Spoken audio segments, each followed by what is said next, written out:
Calling to order the Monday, October 2nd, 2023 meeting of the 39th Council of the City of Berkeley. Ms. Mitchell, will you please call the roll? Councilmember Baker. Councilmember Dooley. Here. Mayor Pro Tem Gavin. Here. Councilmember Hennon. Here. Councilmember Patterson. Here. Councilmember Villani. Here. Mayor Dean. Here. Our first order of business is the approval of tonight's agenda. Is there a motion to approve? So moved. Support. Motion made by Councilmember Patterson with support from Mayor Pro Tem Gavin. Are there any changes or corrections?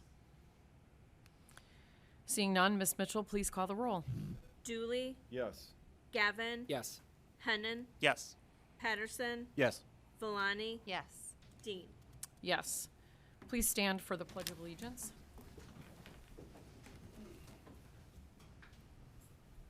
I pledge allegiance to the flag of the United States of America and to the republic for which it stands, one nation, under God, indivisible, with liberty and justice for all.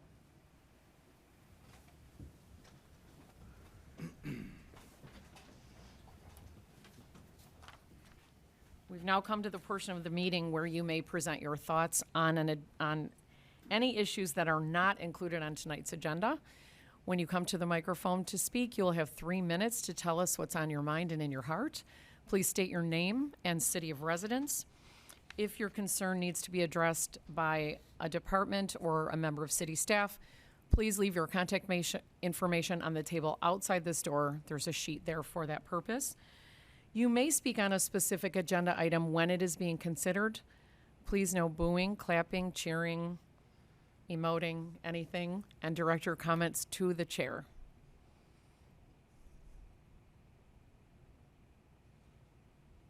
Ms. Mitchell, have you received any correspondence this evening? I have not, Madam Mayor. Ms. Flora, would you like to come up and say hello?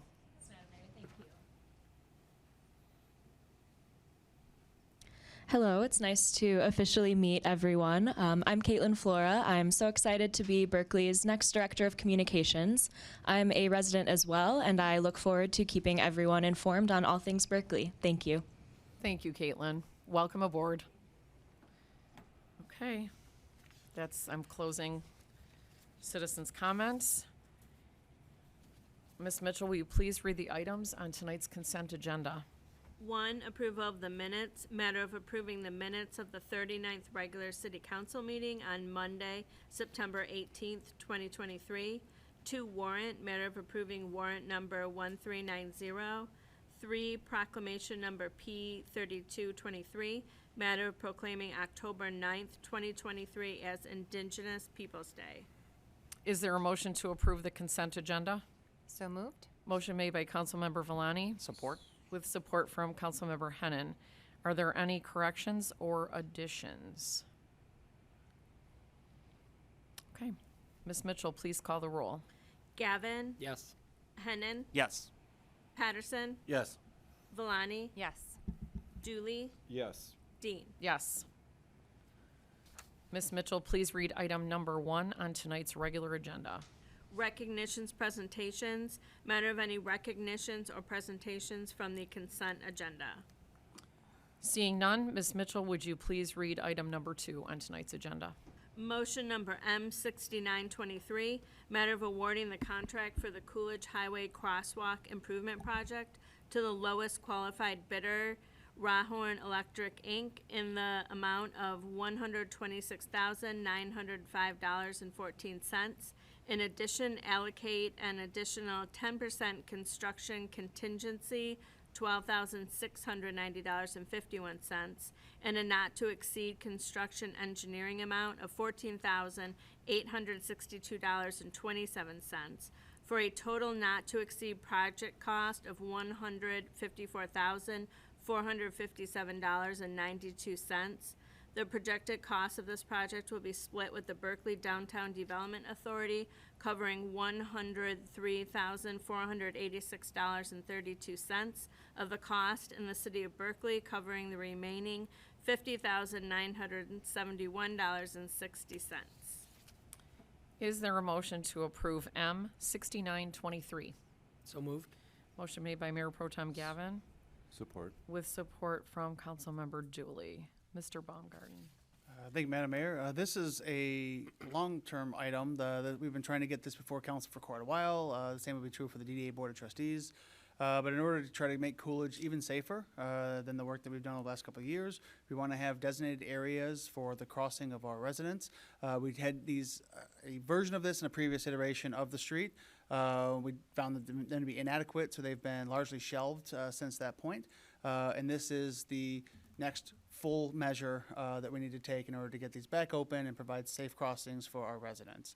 As you saw in the motion, this is a collaborative effort between the city, specifically the Major Roads Fund, as well as the DDA, who's been planning on doing this for, planning to split the cost on this since we initially started talking about it. And both the Public Works Director, Mr. Young, is here, and then your Executive Director for the DDA, Mr. McGinnis, is here as well. Thank you. Mr. Young. So as the city manager was mentioning, this is a long-term project that's been in the wind kind of for a long time. It needs to be taken care of. We were lucky enough, DDA was willing to partner with us to get this done. This is probably something that would kind of fall down the scale of our most important things if we were to do it on our own. You know, that's money that's accessible to us that normally wouldn't be. This would use major road funding to get this done. The overall goal is a much safer crossing for pedestrians. We took the outline that our Coolidge Oversight Task Force originally gave us and then worked with HRC and an internal task force per se to come up with the version that we have for us tonight. Great. Mr. Alex or Mr. McGinnis, what would you, who should go next?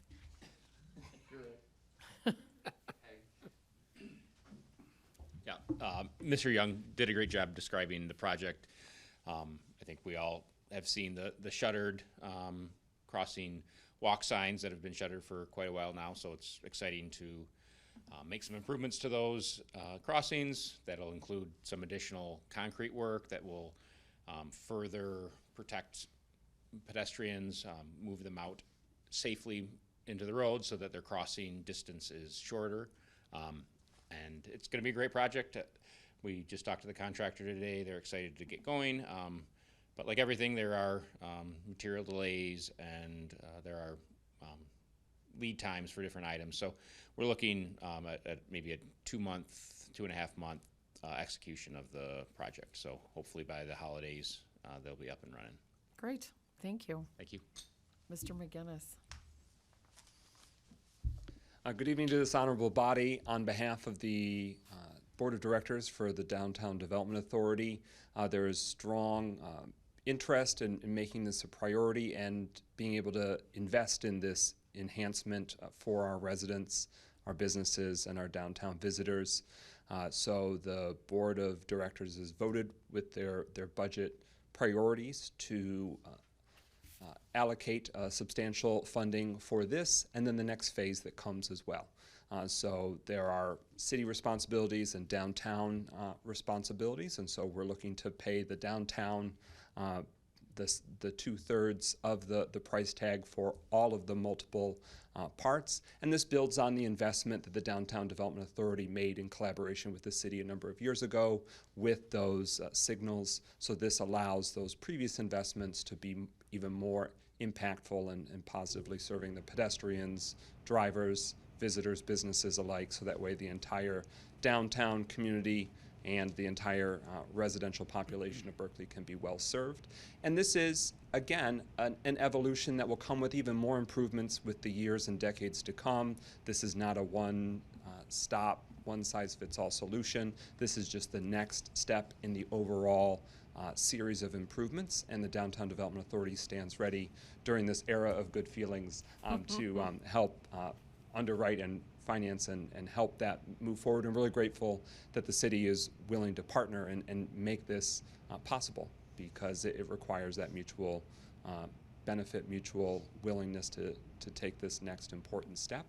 And we stand ready as those future stages come.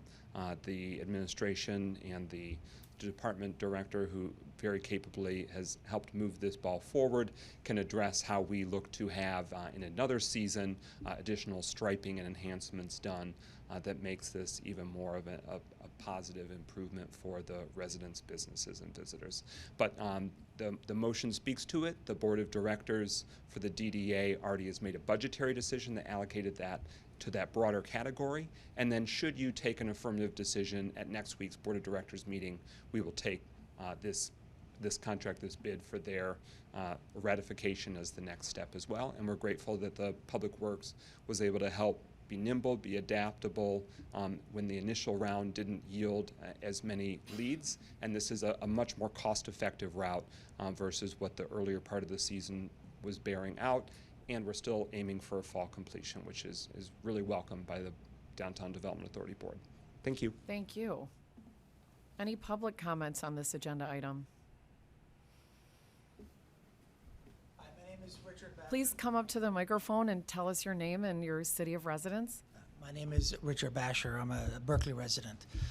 What is the plan to educate the drivers to these changes? Because I was passed by somebody in the parking lane on the way here. So we still have drivers who don't understand what the rules are in the city of Berkeley with down to one lane. And if we further make some changes, how are we going to educate these new drivers driving from the south up this way on what these changes are? Thank you.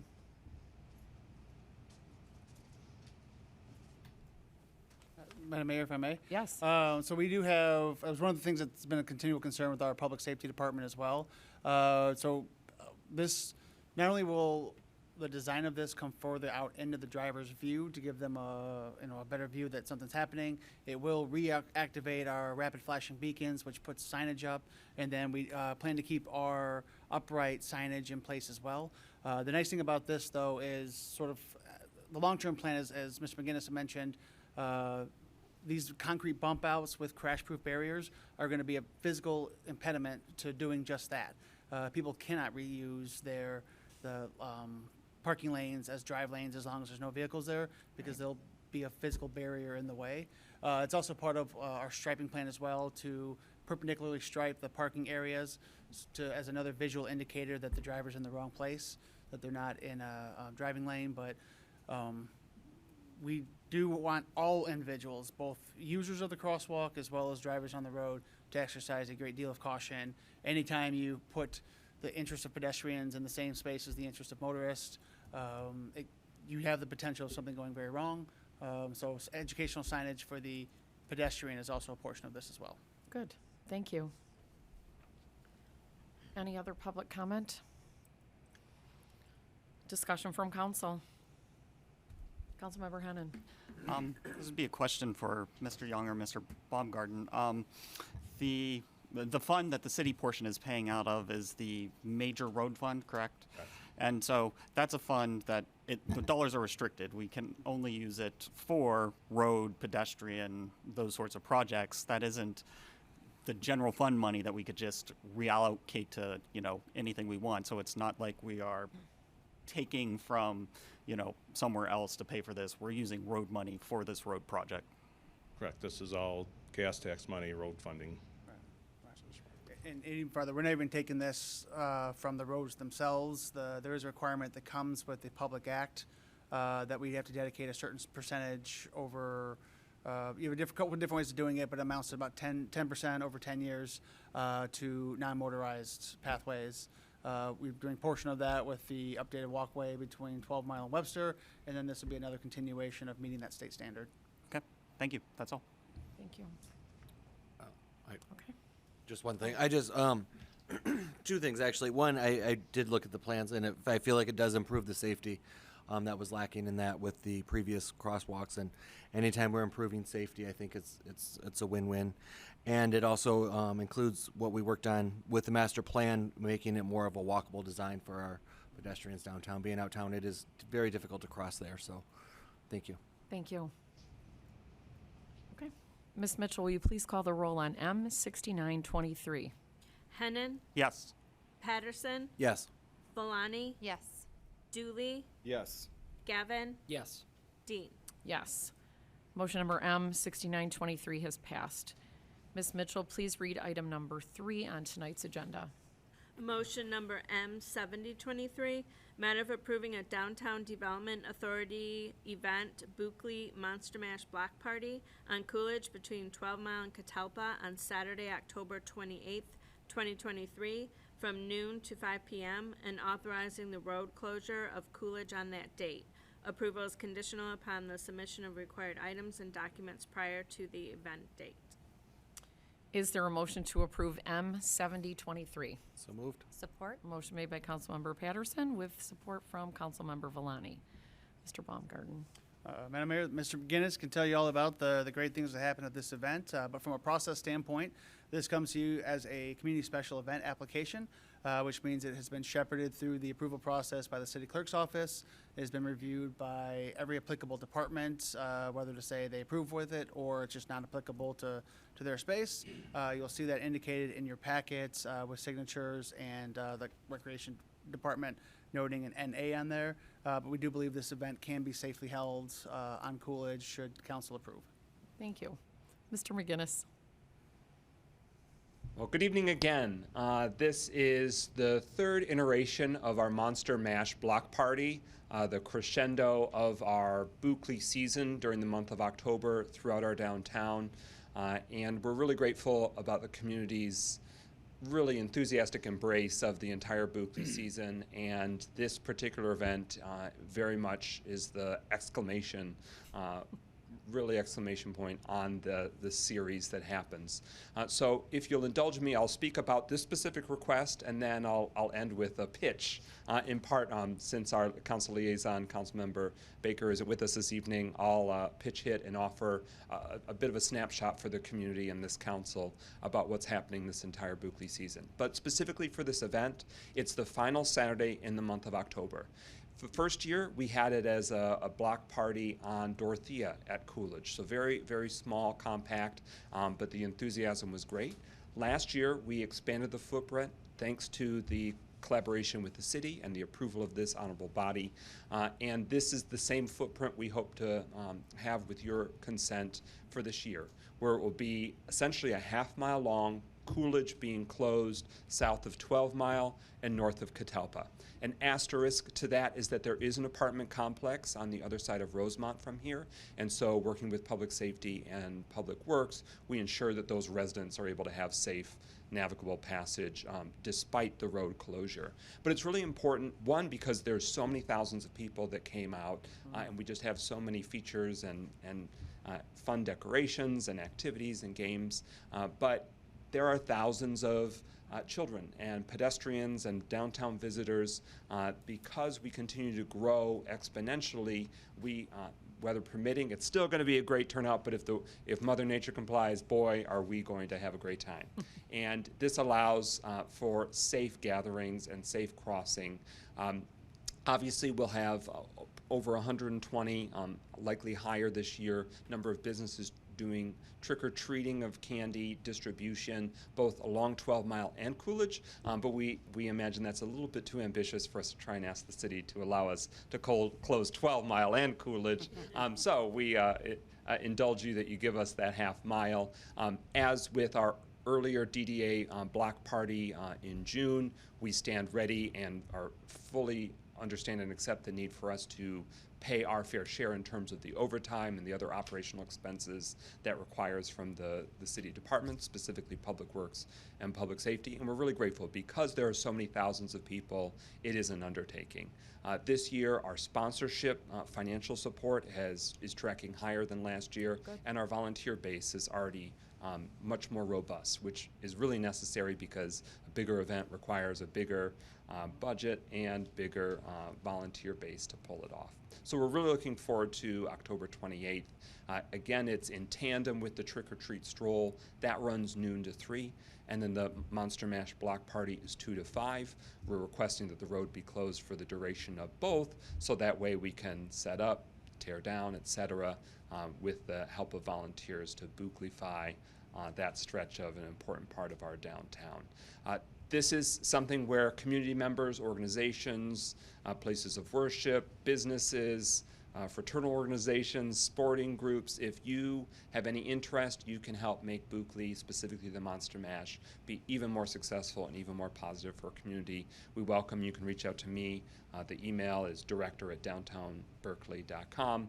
You can find out more about that event and the whole series at downtownberkley.com, or just by visiting our downtownberkley.com website and finding out more. And then, if you'll indulge me, I'll transition to a broader snapshot. So, Berkley's here, and the activities have already started. The hundreds of skeletons have already started to go up along 12 Mile and Coolidge. So that's a highlight. We had a DIY skeleton decorating party this past weekend, which went well. You can visit the gazebo outside of City Hall. Volunteers have transformed that into a Nightmare Before Christmas scene, including a 13-foot Jack Skellington that just went up last night. But we have Restaurant Weekend in partnership with the Berkley Area Chamber on October 6th and 7th. So come out this weekend. There'll even be a zombie bus this Friday evening as part of Restaurant Weekend. We have October 12th, the Ladies' Night Out series, that is Witches' Night Out, that does feature a Witches' Night Out trolley. That is 5 to 9 p.m. next Thursday, October 12th. We have the Ghost Chase returning for October 20th, 6 to 9 p.m. It is now live on the downtownberkley.com website, where you and teams of 4 can sign up and pay your way to be a part of that great experience with the Ghost Chase. October 28th, as you heard, is the Trick or Treat Stroll from noon to 3 and the Monster Mash Block Party from 2 to 5. And again, we welcome community members if you want to still sponsor a skeleton or be a volunteer, or if you want to partner in any creative way, especially with that Monster Mash Block Party, because we've got a half mile that we're contending with, so there's a lot of room for a lot of fun. And with that, I'll yield for any questions or feedback. Thank you so much. I can't wait. Any public comments on this agenda item? Discussion from council. I just want to thank Director McGinnis, Lisa Kempner, who does a frightfully good job organizing all of our, all of our volunteers for the event, watching it go from the little block party on Dorothea to what it became last year. It was so exciting to see that kind of growth and vibrancy in our town. And I am so excited to see what is in store this year. So, well done. Okay, just reiterating, echoing the thank you. I remember the first one, and at the time I had my store and that whole Monster Mash thing. One of my staff dressed up like a witch, had the time of her life. And it was just such a gather. We didn't know what to expect. I remember that, and there were just tons of people, far exceeding expectations, which is always a good thing. My grandson was in a stroller at that time, and he was dressed like a football and just had fun watching everything. So this year should be a whole different experience. And even, I know we've had a little drizzle in the past, but I don't think it's stopped anyone. Of course, we would love to see the sunshine, but such a great example of not only collaboration, but the community coming together. And you have a great volunteer base with the DDA, and that speaks to your leadership. And it's good to have you at the helm. Thank you. Ms. Mitchell, please call the roll on M7023. Patterson, Yes. Valani, Yes. Dooley, Yes. Gavin, Yes. Hennan, Yes. Dean. Yes. M7023 has passed. Ms. Mitchell, please read item number 4 on tonight's agenda. Motion number M7123, matter of approving the appointment to the Planning Commission. Is there a motion to approve M7123? So moved. Motion made by Councilmember Patterson Support. with support from Councilmember Dooley. Mr. Baumgarten. Thank you, Madam Mayor. After review per the council's rules and procedures of the applications by the chair, the staff liaison, as well as the council liaison, the recommendation that comes before you this evening is Eric Arnsman. He'll be fulfilling a role that's vacated by Colin Frink, which expires July of 2026. So it was a fairly recent application, but soon after making that appointment, the initial appointee decided that they could potentially have a conflict of interest that could arise, and wanting to avoid that completely, decided to step down prior to anything like that coming up. we were fortunate in this regard that Mr. Arnsman was a very close second, and so he's extremely qualified and comes with a recommendation from staff, your Planning Commission Chair, as well as your Council Liaison. Thank you. Any public input? Discussion from council? I think Mr. Baumgarten summed it up perfectly as the Okay. liaison. It was a close before, so pretty standard. All right. Ms. Mitchell, will you please call the roll on M7123? Valani. Yes. Dooley. Yes. Gavin. Yes. Hennon. Yes. Patterson. Yes. Dean. Yes. M7123 has passed. Wow, communications. Where are we? Councilmember Dooley. All right. Okay, so the beautification committee, I'm not sure if anybody mentioned last month, they took a day on September 10th, I believe it was, and went to the Friends Park on Harvard and there was 15 or 20 people there, and they completely cleaned it. They planted hostas and they planted stuff that is going to grow in the spring and stuff like that, and I just wanted to say thank you to all of them. It was a huge undertaking, and it just goes to show you our volunteers in the city, when they put their minds to it, they can do great things here in our city. The library board, I just want to give a thank you to Director Church and the board themselves for the last few months. I have nothing new to report because the last few months they've been going through and going over the bylaws. Not only do they read them, they go by word, and does the word fit? And it's been several months, and it was a lot, but they are dedicated as well, and I just want to say thank you to them. Our next meeting there is on the 18th of October at the library, and just come one and come all, please. Thank you. Thank you. Councilmember Valani? Yes, so a couple of quick updates. Nothing from our Technology Advisory Committee or the Residents Committee as they are going to resume meetings now that we have a new communications director in place. So more to come there soon. From the Berkley Area Chamber, a couple of quick recaps. Restaurant Week starts this Friday, so please support our local businesses this weekend. There are lots of great specials at some of the restaurants, including the Rind offering 10% off. Let's see, we have Coffee and Bark offering 50% off frappes. Frappes? I don't drink coffee. Frappes. But they do have other stuff for non-coffee drinkers. Be Well is offering 15% smoothies. Berkley Common has live jazz and happy hour specials, and those are just a few of some of the many great specials out there. Also, thank you to all who volunteered their home or their time on last Saturday's successful Kit Home Tour.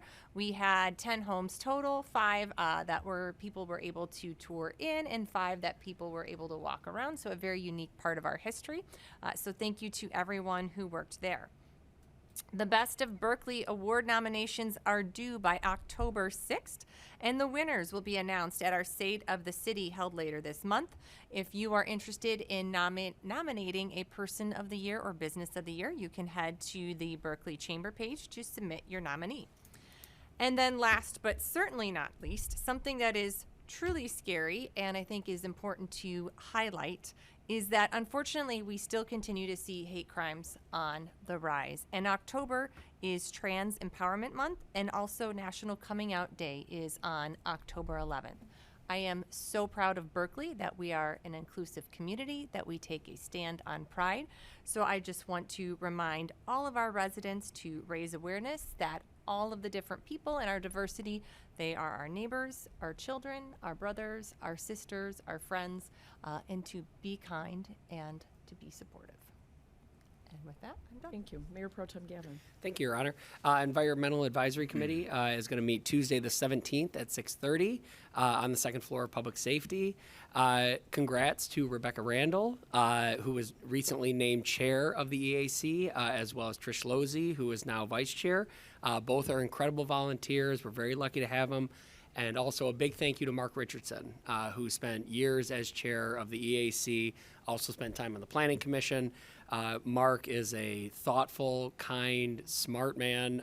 We're very lucky to have him serve, certainly on the Planning Commission when he was on there, but still on EAC as well. So Parks and Rec, just kind of a recap from last time, a lot of the same things. So I want to make sure to share those again. We have a number of senior lunches, casino trips, and other outings scheduled over the next couple months. Call, stop in the office, or go online to register for these at recreation.berkleymich.org. Senior Fitness is back on Tuesdays and Fridays at 9:30 at the community center. Drop in for $3 per class. Trivia Tuesday is running on October 31st and December 5th, as well as Fall Fun Bingo running from the last month in September to November 14th. We have lots of our seniors, for our seniors to do this fall and early winter season. So Tail on the Trail is October 19th at Bacon Park. Youth and adult programs are back in the community center this fall, so check out those registrations online. Parks and Rec is closing out the outdoor movie season on October 28th. Actually, I'm sorry, that just happened. So that was a lot of fun, actually. It was hocus pocus. And then lastly, join us on October 12th at 7 p.m. at the community center for the next Parks and Rec Advisory Board meeting. And then very last, just want to say a quick thank you to the DDA Executive Director, Mike McGinnis. I mean, certainly Mike not only finds a way to kind of spruce up and make Berkley feel in the spirit every year, but is also a dedicated public servant in our county seat. So thank you very much for everything you do. And that's all I have. Okay, thank you. Councilmember Hennon. Yeah, with the tree board, this season's trees are in the process of being planted. When they're finished, there'll be 250 new trees, and everyone who wanted a tree and had room for it will be able to get one, except for 5 people in Wiltshire where the road project's going on, and we'll get them next year. So far, the trees east of Coolidge have been planted, and the contractor's still working on those to the west of Coolidge.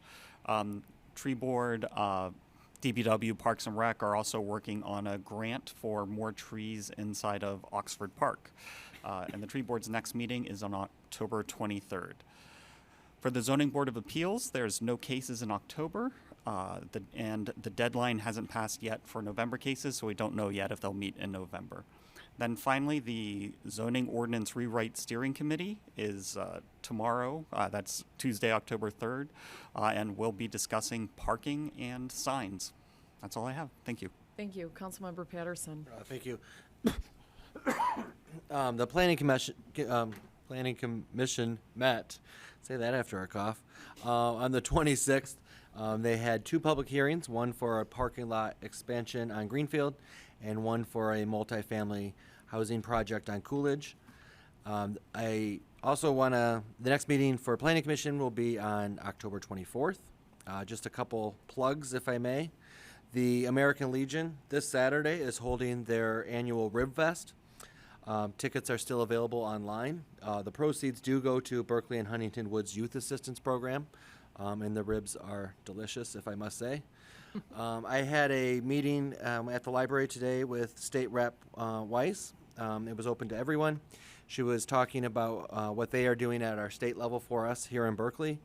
She didn't go into real specifics, but they're back in session. She elaborated that they're cleaning up some things so they can get back to business. So, and I also want to congratulate our Department of Public Safety for their accreditation. Having done that before through my line of work, which is not public safety, I know it is a ton of work and a lot of work. So thank you to all that were contributed to that. And again, Mr. McGinnis, it looks spooktacular in here, so thank you for doing that. You can do it too. There you go. In honor of Steve. Mr. Baumgarten. Thank you, Madam Mayor. As we continue to close out the year end, I can report the fund balance. Typically, we try to report that in the midst of budget amendments. I apologize that didn't go along with the most recent actions taken by council. But for those that don't know, the city does have an internal policy that sets a minimum fund balance. It's essentially it's an unassigned reserve, so that should something come up in the future, we have the ability to react to it, respond to it as needed. We try to keep a healthy balance. We try to keep a target balance of 25 to 35%, but we did set a minimum 20% balance for ourselves. Currently, the city is not meeting that standard, as we've talked about the financial struggles of the general fund. It's currently sitting at based on where we're at right now, unaudited numbers, looks like it's sitting at about 12%. That does trigger some of the plans that we were already putting in action as we try to move that number back to the healthy minimum standard. But some of the things that are indicated as actionable items in our recommendation are, I'm pulling it up now, things like amending budgets to cut or delay pay-as-you-go capital improvements through the CIP, amending the budget to cut general operating expenses, and approve transfer of funds that have previously been moved to the general fund back to the general fund. So you'll hear some familiar themes in there, actions that the city has already begun to take.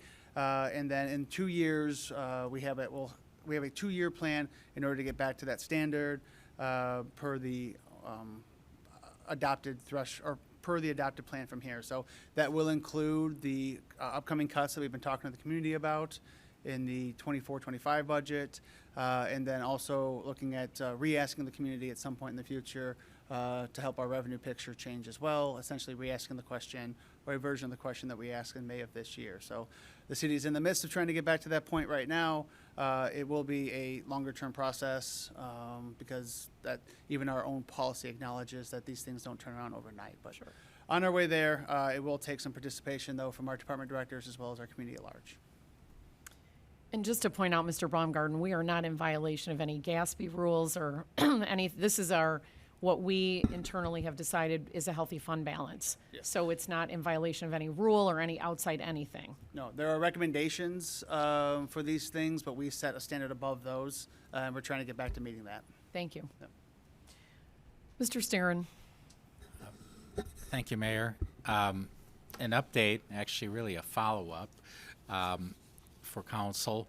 Follow-up to the last meeting when we adopted an ordinance regarding pet stores, or more specifically the retail sale of certain animals. We are working on part 2, if you will, which is a licensing ordinance for the pet store that we do have in town.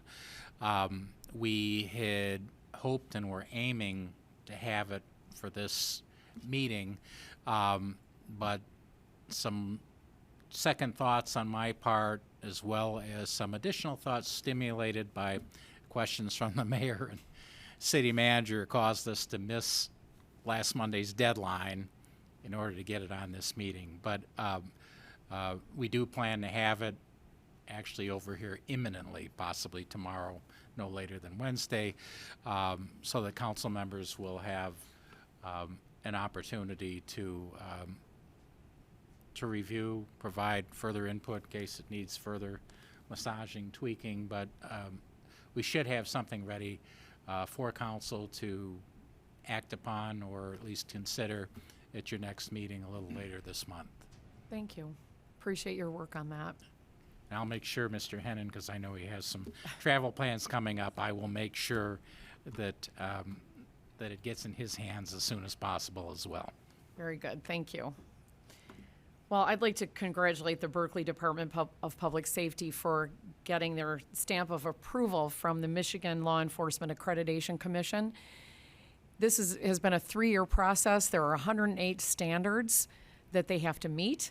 So it's an accreditation that shines a light on the best practices, and we're very proud of our department for not only striving to do that, but in hitting the mark. We are the 62nd department out of over 600 law enforcement agencies to receive this accreditation. It is a tremendous accomplishment. The chief would tell you that it was a team effort, and I don't disagree with that, but I feel like I have to give a special shout out to Lieutenant Drew Hadfield. He served as the accreditation manager for this process, and he would probably say that, he's OCD, so, but I would tell you that, that skill served him well in this process, and he actually now has a statewide reputation as an accreditation manager. So we're proud of all the men and women across the parking lot and thankful for all that they do every day.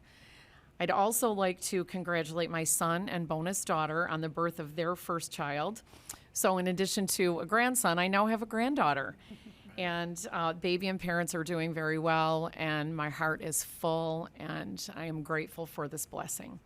And with that, is there a motion to adjourn? Motion to adjourn. Support. Motion made by Councilmember Patterson with support from Councilmember Villani. Ms. Mitchell, will you please call the roll? Gavin, Yes. Hennan, Yes. Patterson, Yes. Villani, Yes. Dooley, Yes. Dean. Yes. The Monday, October 2nd, 2023 meeting of the 39th Council of the City of Berkeley is adjourned.